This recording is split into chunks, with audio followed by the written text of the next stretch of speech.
Hello students. आज हम मांग की लोच, जिसे इलास्टिसिटी ऑफ डिमांड कहते हैं, कर रहे हैं। मांग की लोच को समझने से पहले हम मांग क्या होती है और मांग का नियम पढ़ चुके हैं, और मांग के हम एक तरह से कितने प्रकार की होती है ये भी पढ़ चुके हैं। जिसने ये वीडियो नहीं देखी वो पहले उस वीडियो को देख के तब इसे देखना, तब समझ आएगा। तो मांग की लोच क्या है? पहले मांग का नियम बताइए क्या है। मांग का नियम क्या होता है? किसी वस्तु अन्य बातें स्थिर रहने पर किसी वस्तु की कीमत बढ़ने से उसकी मांग कम हो जाती है। यही है ना मांग का नियम।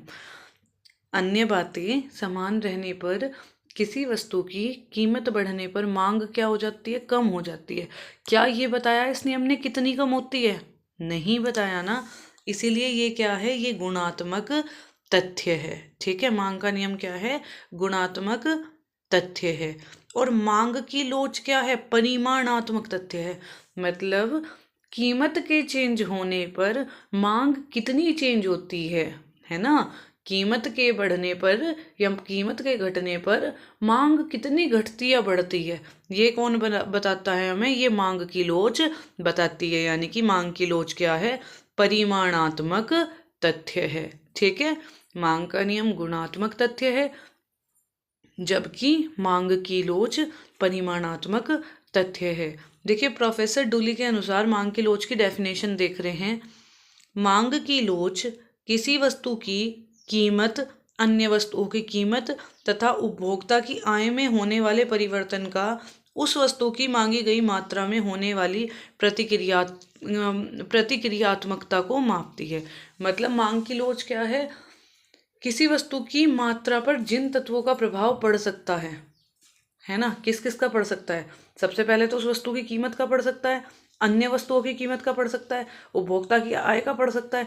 इन तीनों का मांगे जाने वाली मात्रा पर जो प्रभाव पड़ता है वही किससे नापते हैं? हम मांग की लोच से उसे मापते हैं। ठीक है, मांग की लोच का मतलब, लोच में देखो इलास्टिसिटी आ रहा है। इलास्टिसिटी का मतलब इलास्टिक, समझ रहे हो ना। ये क्या है? इलास्टिक।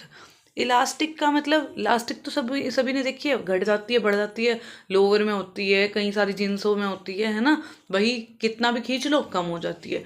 तो वही मांग में घटने बढ़ने की प्रवृत्ति क्या होती है? मांग की लोच कहलाती है।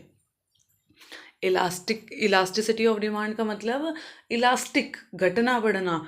तो किन्हीं कारणों से, वो कोई भी कारण हो सकते हैं, मांग के घटने तथा बढ़ने की प्रवृत्ति क्या कहलाती है? हमारी मांग की लोच कहलाती है। ठीक है, अब देखिए, ये मैंने मांग की लोच का एक फॉर्मूला लिखा है। अगर आपको बताऊं तो ये फॉर्मूला मांग की कीमत लोच का है। मांग की लोच हमारी 3 टाइप्स की रहेंगी।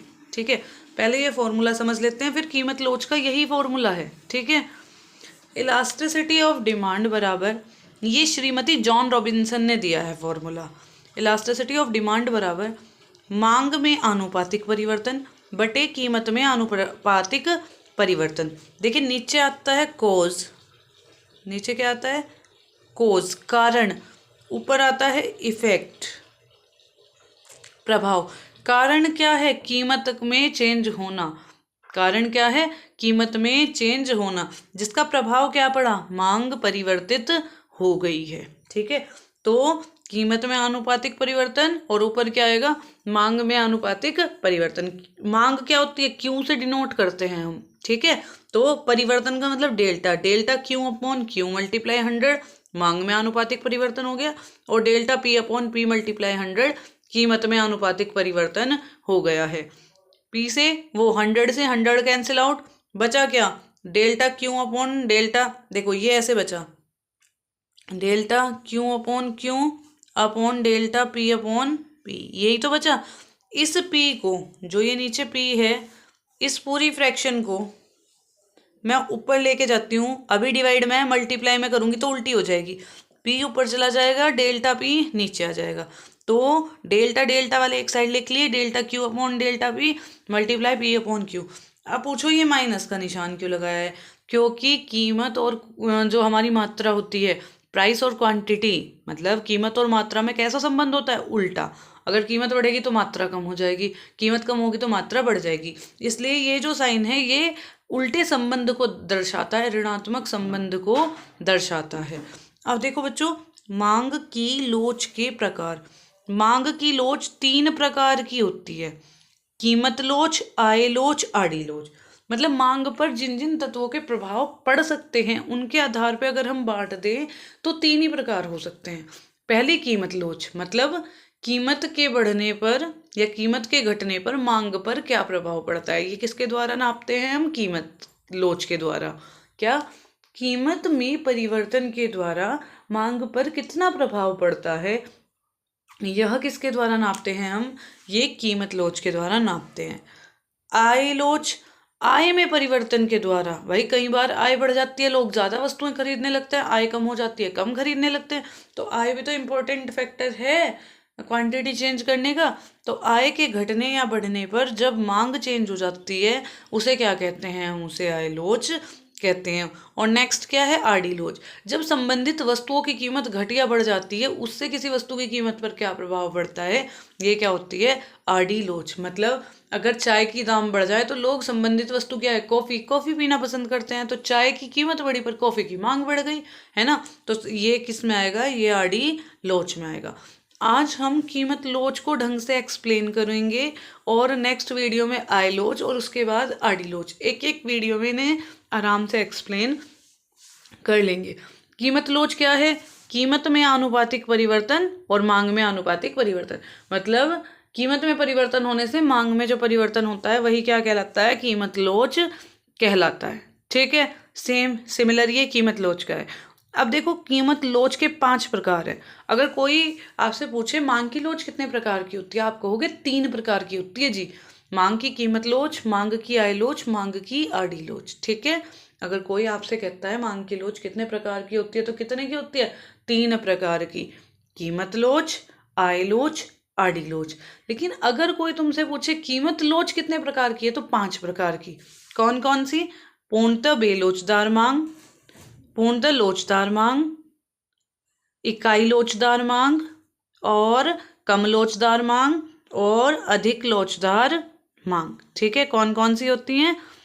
पूर्णतः बेलोचदार मांग, इसे कहते हैं बेलोचदार। ई बराबर 0, यही है।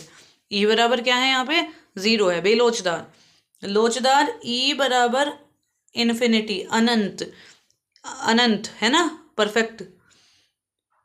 इकाई लोचदार का मतलब 1 के बराबर। इकाई से कम का मतलब 1 से छोटा, इकाई से ज़्यादा का मतलब 1 से बड़ा। ठीक है, कम लोचदार का मतलब 1 से छोटा, अधिक लोचदार का मतलब 1 से बड़ा, इकाई लोचदार का मतलब इकाई के 1 के बराबर, पूर्णतः लोचदार का मतलब इन्फिनिटी और पूर्णतः बेलोचदार का मतलब 0। अब सुनो, पूर्णतः बेलोचदार मांग क्या होती है? जब वस्तु की मांगे जाने वाली मात्रा पर कीमत का कोई प्रभाव नहीं पड़ता तो वो मांग क्या कहलाती है? पूर्णतः बेलोचदार मांग। मतलब जब कीमत का मांग पर कोई प्रभाव नहीं पड़ता। अब ये डायग्राम देखो, ये क्वांटिटी है, सपोज करो ये 5 है। क्वांटिटी कितनी है? 5। यहाँ पर भी 5 है, यहाँ पर भी 5 है, यहाँ पर भी 5 है, यहाँ पर भी 5 है। कहीं देख लो तुम, हर जगह 5 है। कीमत ऊपर जाने पे बढ़ती है, चाहे बढ़ा लो चाहे कम कर लो, क्वांटिटी कितनी रही? 5 की 5 ही रही। तो ये क्या है? पूर्णतः बेलोचदार मांग है। जैसे दवाई है, दवाई चाहे 100 रुपये की हो जाए चाहे 50 की रहे, खरीदनी ही पड़ेगी, बेलोचदार मांग में आएगी। अब देखिए, पूर्णतः लोचदार मांग, अगर थोड़ा सा भी कीमत में परिवर्तन होता है तो मांग में बहुत ज़्यादा परिवर्तन हो जाता है। ऐसी मांग को क्या कहते हैं? पूर्णतः लोचदार मांग कहते हैं। फिर से सुनो, कीमत में थोड़ा सा भी परिवर्तन होने पर मांग में बहुत ज़्यादा परिवर्तन हो जाता है, अनंत रूप से बढ़ जाती है, वो क्या होती है? पूर्णतः लोचदार मांग होती है। देखो यहाँ पे ये क्वांटिटी बढ़ रही है, प्राइस फिक्स है। तो एक्स अक्ष के पैरेलल, इसे एक्स अक्ष कहते हैं, इसे वाई अक्ष, ये तो सबको पता है। एक्स अक्ष के पैरेलल है तो पूर्णतः लोचदार मांग है, वाई अक्ष के पैरेलल है पूर्णतः बेलोचदार मांग है। अब देखिए, इकाई लोचदार मांग 1 के बराबर। ये डायग्राम देखो, मैंने एक लाइन ड्रॉ करी है, ये एक्स अक्ष है, ये वाई अक्ष है। एक्स पे प्राइस को लिया है, वाई पे क्वांटिटी को लिया है।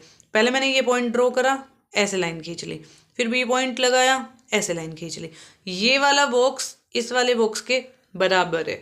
इसका मतलब जितना कीमत में परिवर्तन हुआ उतना ही मांग में परिवर्तन हुआ। अगर 10% कीमत बढ़ी तो 10% ही मांग कम हुई। ऐसी लोच क्या कहलाती है? मांग की लोच इकाई लोचदार मांग की लोच कहलाती है, इकाई लोचदार मांग कहलाती है। जितना कीमत में परिवर्तन उतना ही मांग में परिवर्तन। अब आगे देखिए बच्चों, कम लोचदार मांग मतलब ये एक से कम है। ये देखिए, ये थोड़ा वो था फ्लैट, ये स्टीप है, ये ऐसे था, ये ऐसे खड़ा सा बनाया है, ठीक है। ये बॉक्स बड़ा बना है, ये बॉक्स छोटा बना है। मतलब कीमत इधर क्या है, बड़ा बॉक्स की पी की तरफ है, यानी कि कीमत की तरफ है। कीमत में ज़्यादा परिवर्तन होने पर भी मांग में कम परिवर्तन होना कम लोचदार मांग को दर्शाता है। कीमत में ज़्यादा परिवर्तन बड़ा बॉक्स, मांग में कम परिवर्तन छोटा बॉक्स, तो क्या कहलाएगा? कम लोचदार मांग कहलाएगा। मतलब मांग में ज़्यादा, कीमत में ज़्यादा परिवर्तन होने पर भी जब मांग बहुत कम बढ़े या घटे तो क्या कहलाता है? कम लोचदार मांग। अधिक लोचदार, फ्लैटर बना दो। कैसे बना दो? ऐसे फ्लैट। देखो ये अनंत है तो थोड़ा सा हिला दो इसे, यहाँ से थोड़ा सा, यहाँ से हल्का सा हिला दो, ठीक है। अब ए पॉइंट ड्रॉ कर दिया, बी पॉइंट ड्रॉ कर दिया। इसमें ये देखो, कीमत में बहुत थोड़ा सा परिवर्तन, मांग में बहुत ज़्यादा परिवर्तन। तो कीमत में हल्का सा परिवर्तन होने पर भी जब मांग में बहुत अधिक परिवर्तन आ जाए तो वो क्या कहलाती है? इकाई से अधिक लोचदार मांग कहलाती है। तुम्हें याद रखना है कि बस इसमें स्लोप का है, तीनों लाइन नीचे ढाल जा रहा है, तीनों में गिरते हुए रेखाएं हैं, लेकिन ढाल देखना है। इसके दोनों बॉक्स बराबर बनेंगे, इसका प्राइस का बॉक्स बड़ा बनेगा, इसमें प्राइस का बॉक्स छोटा रहेगा, क्वांटिटी का बॉक्स बड़ा रहेगा। और अनंत एक्स अक्ष के समानांतर रहेगी और जो हमारी पूर्णतः बेलोचदार मांग है वो वाई अक्ष के समानांतर रहेगी। और देखो, अगर पूर्णतः लोचदार और अधिक लोचदार में अंतर देखना चाहते हो तो बस ये सोच लो, कीमत अगर चेंज नहीं भी हो रही तब भी मांग किसी चीज़ की बढ़ रही है तो वो क्या है? पूर्णतः लोचदार मांग है। और अधिक लोचदार का मतलब कीमत है हल्का सा, 1-2 रुपए का भी वेरिएशन आया ना अगर, तो मांग बहुत ज़्यादा बढ़ गई है। आई होप बच्चों आपको समझ आ गया होगा। मैं बहुत ही शॉर्ट नोट है ये आपके लिए। आप इतना अगर पढ़ते रहोगे ना, इतना इतना, तो आपका सारा काम चल जाएगा। सिर्फ समझो चीज़ों को और फिर इसे जब एग्जाम में आएगा तो एक्सप्लेन करके लिख दो, है ना। तो आई होप आपको समझ आ गया होगा। अब हम आइलोच देखेंगे अगली नेक्स्ट वीडियो में। Thank you so much students.